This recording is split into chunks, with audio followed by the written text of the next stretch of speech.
know uh, Atal Bihari Vajpayee as one of our great prime ministers. I think this ministry has a special claim on him as a foreign minister as well.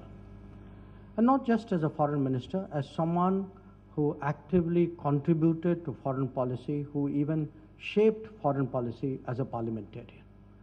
So for many of us who actually followed foreign policy debates in the public domain, in the parliament, he was really a very powerful influence well before he became foreign minister.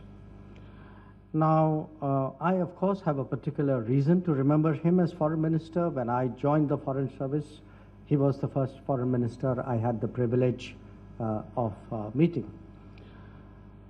But when we look back at his contributions as prime minister, as foreign minister, as a parliamentarian, as someone who really shaped the larger Indian national security and public policy discourse, there are different aspects that come to mind. One which I think the film brought out was, in a sense, the what today we would call cultural rebalancing, which is projecting India's culture, history, traditions on an international stage. But as a practitioner, I think what is particularly important and today very relevant to note is how much, how developed and nuanced his understanding was of the world, of the contemporary world, the world in which he operated. And quite apart from the statecraft which is involved in leading a nation like India, the realism that really characterized many of his decisions and approaches. We saw that in the manner in which he transformed the relationship with the United States in the post-Cold War environment, recognizing really how much more important and consequential that relationship had become for Indian national interest. The manner in which he imparted continuity and stability to our ties with Russia. And really one looks at that period starting from the time when he was foreign minister till his prime ministership and beyond, that at a time when so many important relationships in the world were changing, there was a very unique steadiness about the India-Russia relationship, and I think a lot of it had to do with the personal understanding and the efforts which were made by Prime Minister Vajpayee.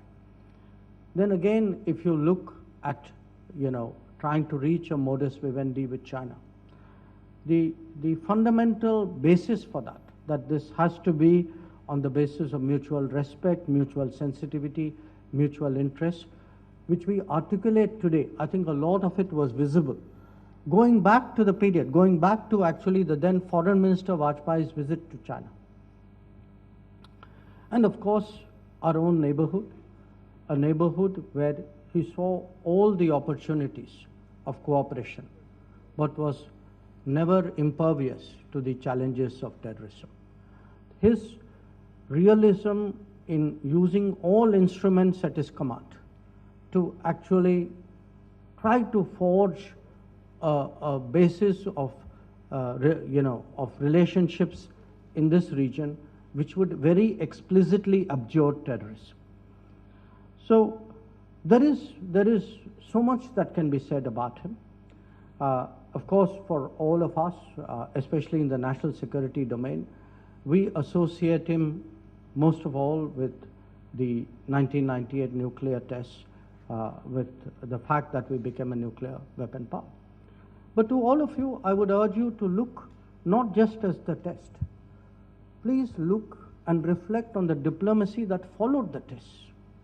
The fact that within a space of 2 years after that test, we had engaged all the major countries of the world, had actually brought them around. So when you had a visit of a President Clinton or a Prime Minister Howard or a Prime Minister Modi or the visit of President Chirac, it was actually the post-test diplomacy, which is something which I think anybody who is in the field of diplomacy should really look at and seek to draw lessons. And I can tell you at that time, I myself was posted in Japan. And it was a relationship which was particularly affected by the nuclear test.